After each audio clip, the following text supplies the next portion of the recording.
지난 주일에 우리는 하나님과 화해하라라는 예수님의 교훈의 말씀을 살펴보았습니다. 날씨를 분간해서 대비하듯이 시대를 분간하여 종말에 이르렀다는 것을 우리는 알아야 합니다. 그리고 대비해야 합니다. 빚진 자가 법정에서 판결받기 전에 채무자와 빨리 화해하는 것이 좋듯이 역사의 종말, 또 개인의 종말이 이르기 전에, 다시 말해 죄에 대한 하나님의 심판을 받기 전에 빨리 하나님과 화해하는 것이 좋다. 그렇게 예수님께서 말씀해 주셨습니다. 이 가르침을 전하고 있을 때에 한 사람이 예루살렘에서 벌어진 긴급 속보를 전합니다. 브레이킹 뉴스죠. 갑작스럽게 일어난 일을 급하게 전달하고 있습니다. 이 소식을 들은 예수님은 이어서 하나님과의 화해를 긴급하게 하라라고 이제 독려하시는 말씀을 전해 주시는 것입니다. 하나님과 화해하라는 말은 회개하라라는 말씀입니다. 사람들이 예수님께 긴급하게 전한 소식은 무엇이냐면 본디오 빌라도가 어떤 갈릴리 사람들의 피를 그들의 재물에 섞었다라는 것입니다. 여러분, 본디오 빌라도 잘 아시죠? 로마의 총독 가운데 세계적으로 유명한 사람 가운데 한 사람이 바로 본디오 빌라도입니다. 예수님을 재판해서 십자가에 넘긴 사람이죠. 근데 이 빌라도는 사실 원래부터 굉장히 잔인한 사람이었습니다. 로마에 파견받은 로마 총독, 예루살렘에 파견을 받은 로마의 총독입니다. 근데 로마 제국의 입장에서 보자면 그 예루살렘은 변방이죠. 정치의 중심에서, 권력의 중심에서 이렇게 밀려나 있는 지역입니다. 그곳에 빌라도가 이제 파견을 받아 있다라는 것이죠. 그러니까 출세의 기미는, 더 이상의 출세는 좀 바라보기 어려운 그런 곳입니다. 유대인들이 또한 로마의 지배를 매우 싫어했기 때문에 크고 작은 소요들이 계속해서 일어났습니다. 치안이 불안하면 그곳에 이제 경찰서장이 진급하기가 참 어렵지 않겠습니까? 그러다 보니 그 빌라도는 굉장히 강압적이고 그리고 무력으로 많이 그러한 소유를 진압을 하였고요. 마치 자신이 이제 권력의 중심부에서 밀려나간 그 화풀이를, 신세 한탄을 마치 이렇게 유대 사람들에게 하듯이 그렇게 굉장히 강압적이고 잔인하게 다스렸던 사람이 본디오 빌라도입니다. 그런데 지금 갈릴리 사람들이 죽었는데요. 이 갈릴리 지역은 사실은 빌라도의 관할에서 벗어나 있는 곳입니다. 그리고 그것은 무력으로 독립운동을 쟁취하고자 했던 그러한 독립군들, 성경에는 이제 열심당원이다라고 표현했는데요. 열심당원들의 본거지가 또한 이 갈릴리이기도 하였습니다. 그래서 그 사람들 가운데 일부가 예루살렘 성전에 성전 제사를 드리러 왔다가 본디오 빌라도에게 집단적으로 살해를 당한 것입니다. 학살당한 것이죠. 아마도 그때 빌라도가 어떤 첩보를 받았는지, 반역을 모의하는 어떤 첩보를 이렇게 받고, 그들 입장에서는 테러리스트죠. 그러니까 테러리스트들이 예루살렘 성전에 예배드리러 왔다라는 어떤 그런 정보를 가지고 급습해서 아마 학살한 것으로 보입니다.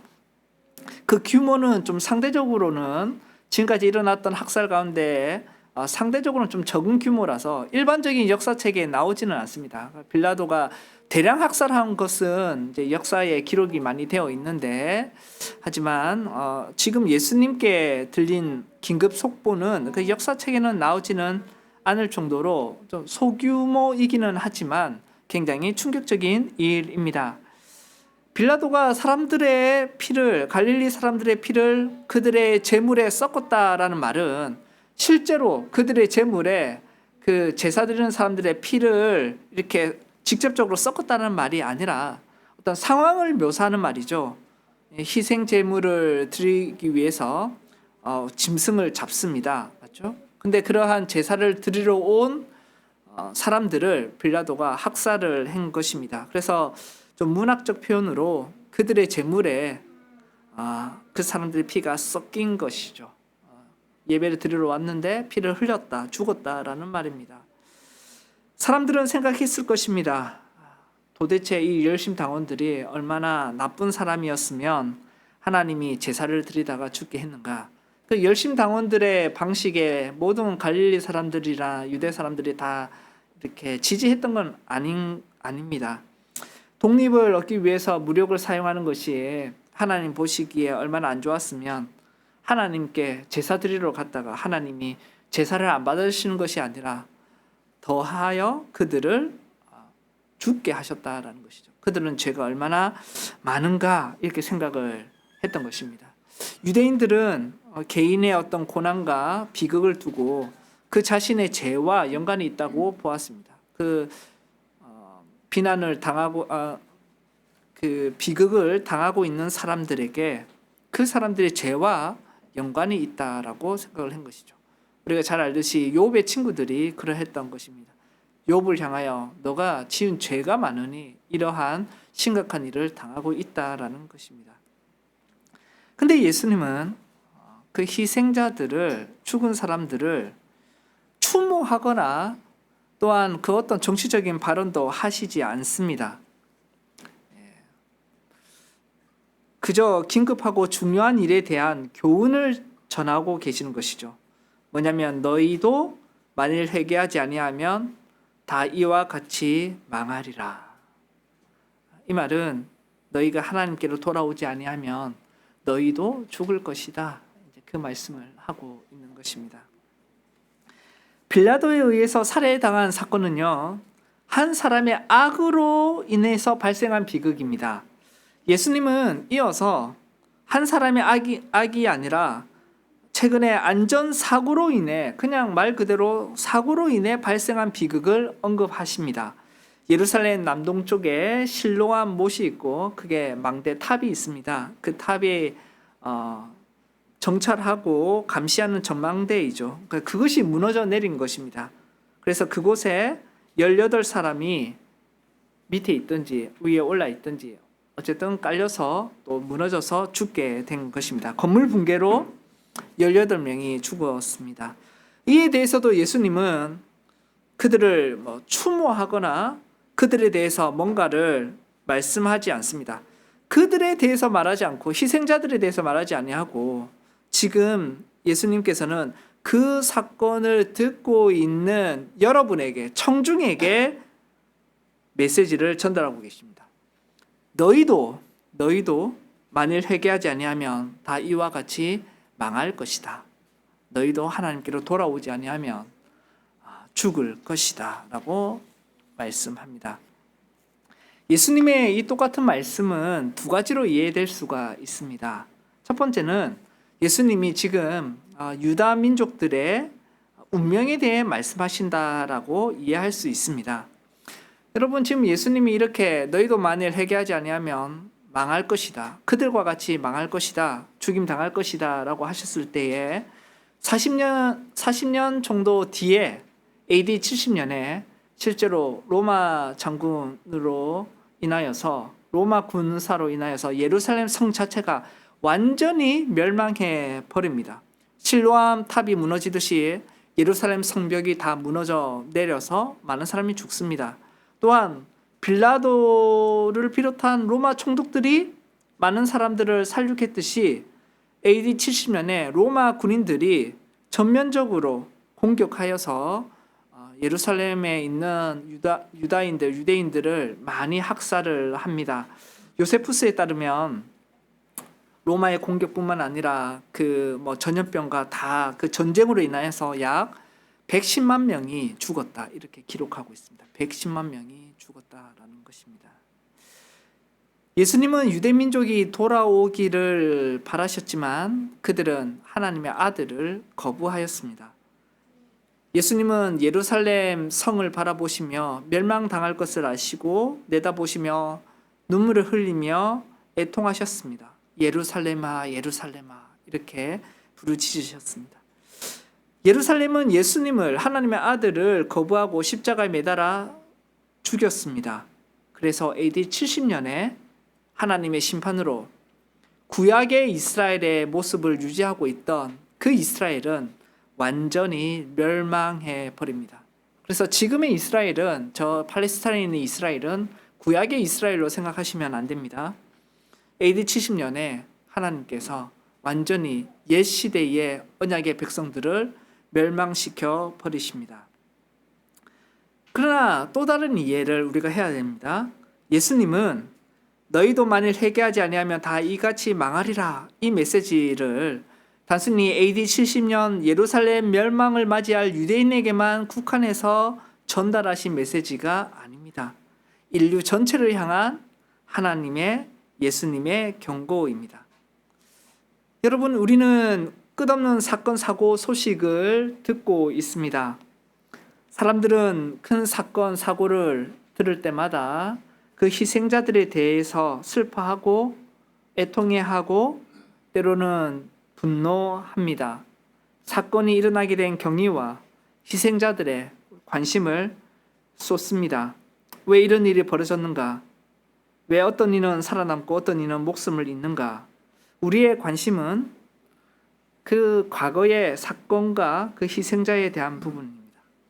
예수님도 분명히 안타까워하셨을 것입니다. 예수님은 슬퍼하는 자와 함께 슬퍼하시는 분입니다. 그래서 하나님께서는 로마서를 통해 우는 자와 함께 울어라 라고 말씀하셨습니다. 예수님은 눈물을 실제로 흘리신 분이셨고 인간의 고통을 온전히 체휼하신 분이십니다. 하지만 오늘 본문을 통해서 우리가 발견하는 것은 예수님이 우리에게 전달하시는 메시지는 이것입니다. 사람이 죽는 것은 정한 일이다.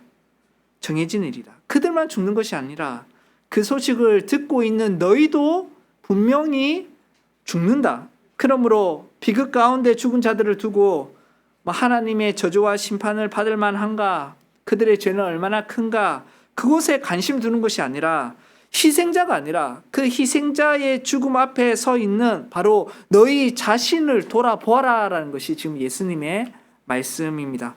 모든 사람이 회개해야 한다라는 것입니다.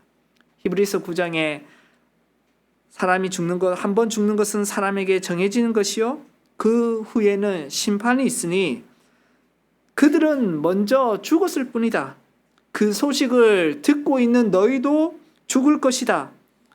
그러므로 사람이 죽은 사실을 넘어서 죽어서 하나님을 만날 준비가 되어 있는지를 보아야 한다라는 것입니다. 하나님과 하야하는 일, 회개하는 일을 해라라는 말씀입니다. 그러니 너희의 마음과 생활을 점검하라라는 것입니다. 너희의 마음과 생활을 점검하라. 죄에서 거룩에 이르는 근본적인 변화가 너희 가운데, 너희 삶 속에 나타나 있는지를 보아라라는 것입니다. 죄를 향한 삶에서 의를 향한 삶으로, 하나님을 향한 삶으로 돌아서고 있는지를 보아라라는 것입니다. 이렇게 회개를 촉구하신 예수님은 이어서 열매 없는 무화과나무 비유를 말씀하십니다. 한 포도원 주인이 자신의 포도원에 무화과나무를 심었습니다. 여러분, 무화과나무를 포도원에 심었다라는 것이 특별한 일은 아닙니다. 당시에는 굉장히 흔한 일입니다.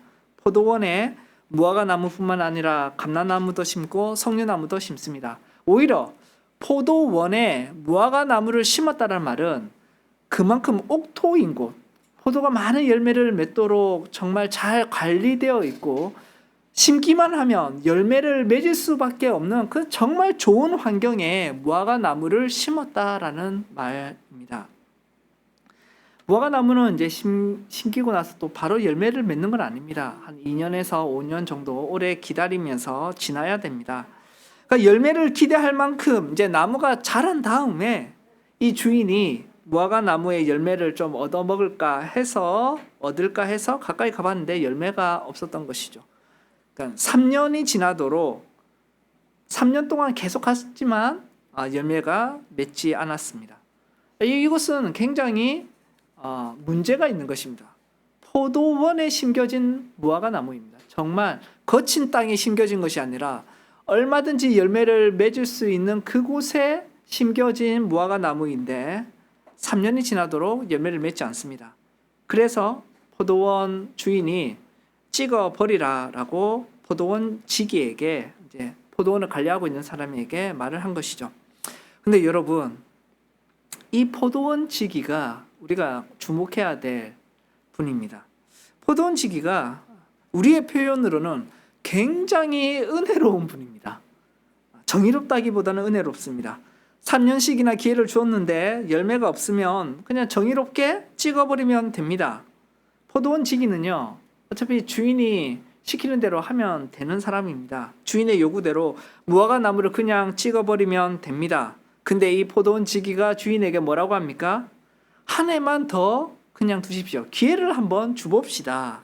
주인님, 올해만 그냥 한번 두십시오. 제가 이 나무를 위해 더 많은 수고와 고생을 해보겠습니다. 그렇게 말을 하는 거죠. 나무 주변에 흙을 파서 뿌리에 공기가 잘 공급되고 잡초와 또 잡초가 제거되고 딱딱해진 흙을 제거하여서 또 거름도 주면서 영양분을 공급하겠습니다. 이렇게 말합니다. 주인이 요구한 것도 아닌데 더 애써 보겠습니다 라고 지금 포도원 지기가 말하고 있습니다. 주인이 요구한 것은요, 10분만 수고하면 됩니다. 10분만 나무를 찍어버리면 됩니다. 근데 그러한 10분의 수고 대신에 1년 동안 수고하겠습니다 라고 그렇게 말하는 것입니다. 열매가 맺힐지 안 맺힐지는 모르겠지만 그때도 없으면 뜻대로 하십시오. 하지만 1년을 더 기회를 줍시다. 제가 1년 동안 10분의 수고가 아니라 1년의 수고를 제가 더 하겠습니다. 여러분, 이 비유는 하나님의 은혜를 보여주는 것이죠. 하나님의 인내를 보여주고 있습니다. 사람들이 회개의 열매를 맺게 하기 위해서 애쓰시고 기다리시는 예수님의 은혜로운 사역을 우리에게 보여줍니다. 하지만 이 비유는 하나 더 우리에게 기억하도록 하는 게 있는데, 여러분은 무작정 기다리지 않는다라는 것입니다. 1년만 더 줘봅시다. 그리고 1년 뒤에는 어떻게 되든 열매가 있는지 없는지를 보고 주인의 뜻대로 하십시오. 1년을 더 기다려주지만, 더 돌봐주지만 그럼에도 열매가 없으면 정말 끝입니다. 인간이 회개하기를, 돌아오기를 기다리시는 그 하나님의 은혜로운 사역은 여러분 분명히 끝날 시점이 있습니다. 기간 한정입니다. 기간 한정. 그러므로 우리는 속히 회개하여야 합니다. 그 말씀을 예수님이 하고 계시는 것입니다. 사랑하는 여러분, 회개는 무엇입니까? 회개란 무엇입니까? 여러분에게 있어서 회개란 어떤 개념으로 가지고 계십니까? 회개라고 하면 우리가 너무나도 쉽게 또 단면적으로 이렇게 생각합니다. 잘못한 것을 고백하고 용서를 비는 그러한 행동, 반복되는 행동이 회개라고 우리가 단면적으로 좁게 생각합니다. 하지만 회개는 좀 더 입체적입니다. 입체적으로 보셔야 돼요. 우리는 회개하라는 메시지를 들으면 어떤 분들은 예수님을 믿고 신앙생활을 하고 있는 본인과는 상관없다고 생각하기 쉽습니다. 그리고 또 회개하라고? 도대체 언제까지 회개하라는 말이야? 라고 식상해 할 수도 있습니다. 이것은 마치 예수님의 말씀을 듣고 있는 유대인들처럼요, 나는 하나님의 백성이고 아브라함의 자손이다, 우리는 예루살렘을 가지고 있다, 그러므로 회개의 대상이 아니다라고 생각하기 쉽습니다. 그래서 나는 이미 회개한 사람이다, 이렇게 생각하기가 쉽습니다. 그러나 여러분, 회개는 한순간의 일이 아니다라는 사실을 꼭 마음에 새기십시오. 회개는 평생 해야 하는 것입니다. 회개는 평생 해야 하는 것이다. 그래서 나는 이미 예수를 믿고 회개한 사람이다, 과거형이 아니라 나는 예수를 믿고 회개하는 사람이다, 현재형으로 생각해야 할 것입니다. 종교개혁자 마틴 루터가 있습니다. 그가 95개조 반박문을 처음에 내걸면서 종교개혁이 시작되었죠. 그때 첫 번째 문항이 이것입니다. 들어보십시오. 우리 주 예수 그리스도께서 회개하라라고 말씀하셨는데 이는 신자들의 전 생애가 회개하는 삶이어야 한다는 것을 의미한다 이 말입니다. 회개하라 천국이 가까웠다라고 예수님 말씀하셨는데 이것은 단 한순간의 어떤 일이 아니라 전 생애가 신자의 전 삶이 하나님을 향하는 회개하는 삶이어야 한다는 것을 의미한다는 겁니다.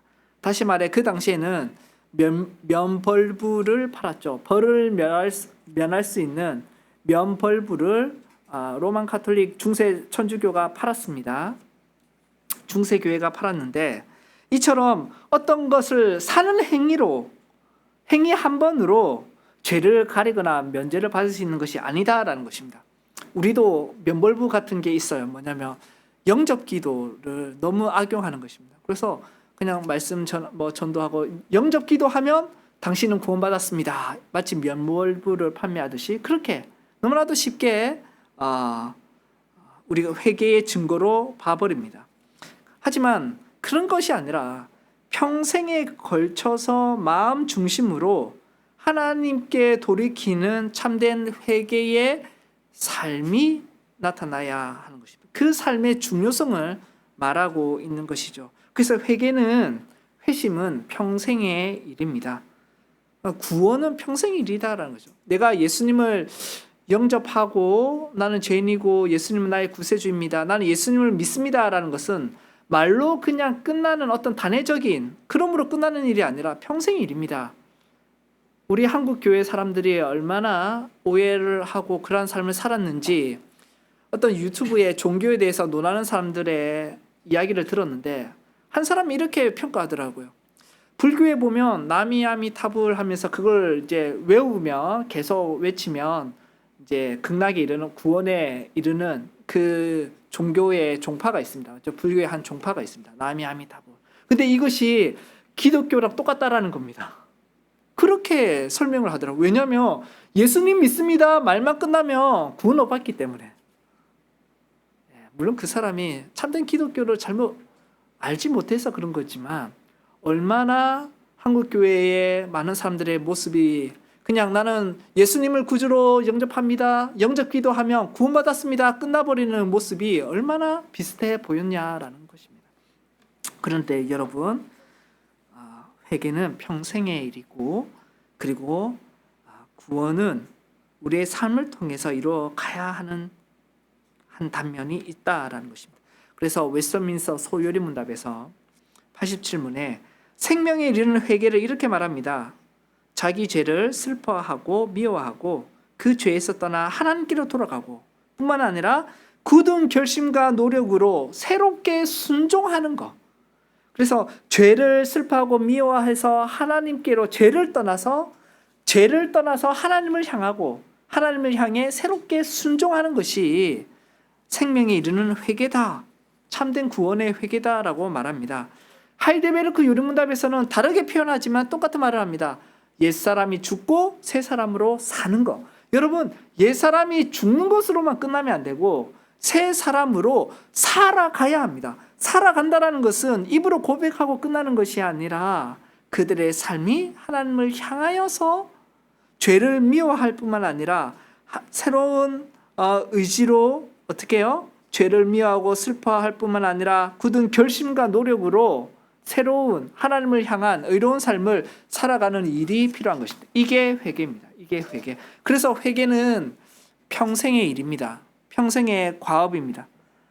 빌립보서 2장 12절에 두렵고 떨림으로 너희 구원을 이루라라고 하신 것입니다.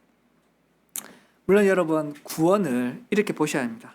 구원의 요소 가운데 크게 두 가지를 대표적으로 말할 수 있습니다. 다른 요소도 있지만 하나가 칭의와 성화입니다. 칭의는 하나님이 우리를 의롭다라고 인정해 주시는 것입니다. 이거는 한순간입니다. 맞습니다. 한순간입니다. 성화는 우리가 평생도록 거룩하게 살아가는 일입니다. 이것도 구원의 일입니다. 성화. 칭의와 성화가 있고 칭의는 한순간적인 것이고 성화는 일생을 통해서 계속해서 이어갑니다. 근데 여러분 칭의는 사람의 일이 아닙니다. 하나님이 내려주시는 선언이 한순간에 그러니까 사람이 한순간적으로 뭔가를 했다고 해서, 내가 영접 기도를 했다고 해서 예수님을 단순히 고백했다라는 것으로 해서 그 순간에 자동적으로 한순간에 칭의가 이루어졌다, 이렇게 우리는 확신할 수 없습니다. 이거는 하나님의 일이에요. 근데 하나님이 언제 칭의를 내려주십니까? 우리는 알 수 없지만 참으로 우리의 마음이 하나님께 회개하고 예수 그리스도를 진정으로 영접할 때에 하나님께서 한순간에 칭의를 내려주시겠죠. 이건 한순간의 일입니다. 그러니까 우리가 해야 될 일은 어디에 집중해야 됩니까? 성화에 집중하는 거예요. 성화에. 우리가 예수 그리스도의 은혜를 받고 예수님을 신앙으로 고백할 때에 분명히 예수님이 우리 마음에 들어오실 때에 순간적으로 영원한 칭의가 이루어집니다. 그렇죠? 하지만 그것은 내가 어떤 행동을 했다고 해서 그것을 확신할 수 있는 부분이 아닙니다. 내가 어느 순간에 칭의를 받았다, 이렇게 말하기가 어렵다라는 것입니다. 하지만 분명한 것은 우리가 무엇을 확신할 수 있습니까? 칭의를 받은 자는 성화가 나타난다. 하나님을 향해 거룩하게 살고 싶습니다. 하나님께 감사로 영광 돌리고 싶습니다. 그러므로 나의 성화가 이루어지는 가운데 우리는 또한 칭의를 확신할 수 있죠. 내가 예수 그리스도의 은혜로 말미암아 내가 하나님의 의로움을 입었구나라고 확신할 수 있습니다. 어느 때요? 성화의 모습이 나올 때 우리의 확신은 더욱 깊어가는 것입니다. 그래서 여러분, 구원은 물론 칭의와 성화, 단 순간적인 확실한 부분이 있지만 이것은 하나님께서 아시는 부분이고, 우리가 아는 것은 구원에서 이루어가는 전 생애를 통해 이루어지는 성화에 우리의 마음을 두고 칭의를 기반으로 해서 성화를 이루어간다라는. 그래서 회개는, 구원을 이루는 일은 평생 거쳐서 해야 되는 부분입니다. 여러분, 우리가 교회 생활을 하면서 이런 말 많이 들어보셨을 것입니다. 하나님은 우리가 예수님을 믿고 구원받았는데 왜 천국으로 바로 데려가지 아니하시고 여기에 남겨두시는가? 이 땅에 남겨두셨는가? 그래서 결론이 전도하라고 우리를 남겨뒀다, 이렇게 메시지를 많이 전하고 많이 들었을 것입니다. 물론 여러분이 이 말씀이 다 틀린 건 아닙니다. 그렇다 해서 다 맞는 얘기도 아닙니다. 왜냐하면 이 말씀은 왜 우리를 바로 데려가지 아니했는가라고 할 때, 여러분, 구원은 평생의 일이기 때문에 그런 것입니다. 구원은 평생의 일이기 때문에. 칭의만 구원이 아니라 성화도 구원입니다. 그래서 죄에서 떠나 하나님께로 돌아오는 것만 구원이 아니라 굳은 결심과 노력으로 새롭게 순종하여 살아가는 것도 구원인 것이죠. 그래서 하나님이 우리 구원받았는데 바로 안 데려가시고 왜 이 땅에 두셨는가? 전도하라고. 이것은 자칫 잘못하면요, 나의 구원에 대해서는 깊게 생각하지 않습니다. 나 예수님 믿는다라고 고백했으니까 난 구원받았어. 그러니까 다른 사람에게 복음을 전해야지 하면서 사역을 열심히 합니다. 근데 그러다 보면요, 사도 바울의 고백처럼 내가 복음을 전하고 나는 오히려 버림받을까 두려워한다. 그것을 기억하셔야 되는 것입니다. 많은 사람들이 교회 와서 예수 믿었습니다, 구원받았습니다, 열심히 전도하십시오, 그게만 한국교회 성도들을 계속 몰아붙였습니다. 그러다 보니 구원을 너무나도 쉽게 생각하는 것이죠. 그래서 구원받고 끝입니까? 뭔가를 해야죠. 세상을 변화시키거나. 우리가 예수 믿고 끝이라고 말하면 너무나도 싱겁지 않습니까? 열심히 선교 사역을 하거나 전도 사역을 하거나. 이 말에는 구원을 너무나도 쉽게 생각한다. 너무나도 쉽게. 구원은 한순간의 문제뿐만이 아니라 평생을 거쳐서 이루어가야 될 것이고, 우리의 회개는 평생을 동안 이루어가야 하는 것입니다. 그러므로 여러분, 그래서 예수 믿고 끝이다 라는 생각에서 벗어나기 위하여 회개의 정의를 같은 의미지만 좀 더 다른 표현으로 한번 생각해 봅시다.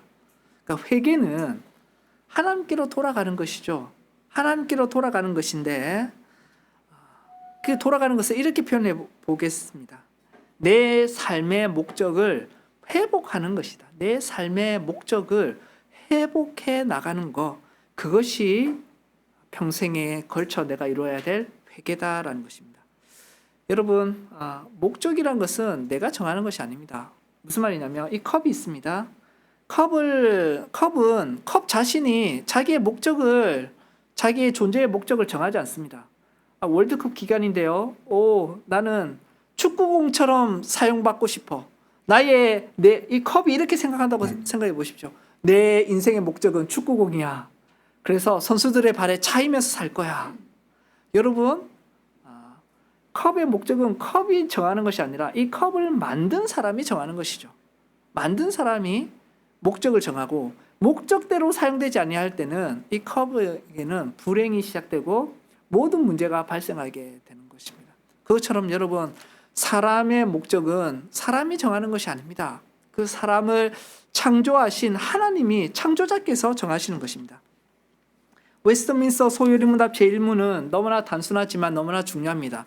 성경에서 사람의 목적을 뭐라고 말하고 있는지, 하나님이 사람의 제1되는 가장 근본적인 목적, 그 외에 소소한 목적을 우리가 만들 수 있겠죠. 내 목적은 뭐 하는 거야, 목표를 만들 수는 있지만 진정한 목적은 하나님께서 정해주셨고, 이것은 뭐냐면 이러합니다. 사람의 제일 되는 목적이 무엇입니까?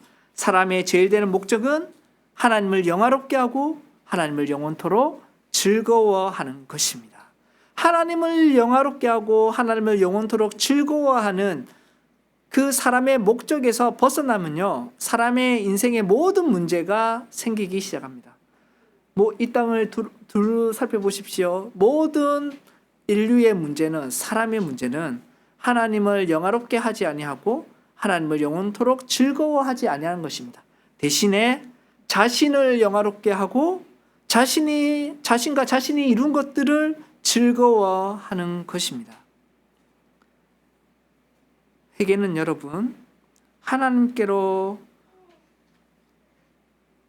돌아오는 것이고, 하나님께로 돌아오는 것은 하나님이 만들어주신 사람의 목적을 회복하는 것입니다. 여러분, 그러므로 하나님을 영화롭게 하기 위해서 해야 될 일이 뭐냐? 하나님을 알아야 되는 거죠. 하나님을 즐거워하기 위해서 해야 될 일이 뭐냐? 하나님을 알아야 됩니다. 그리고 뭔가를 알아가기 위해서는 시간을 쏟아야 됩니다. 인생을 쏟아야 됩니다. 그래서 구원은 평생에 이르는 일입니다.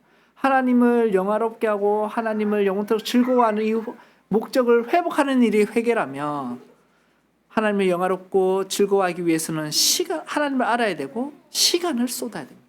인생이 다 들어가는 것입니다. 그래서 시간을 쏟아서 하나님을 경험해야 되는 것이죠. 우리의 삶 가운데 하나님을 경험합니다.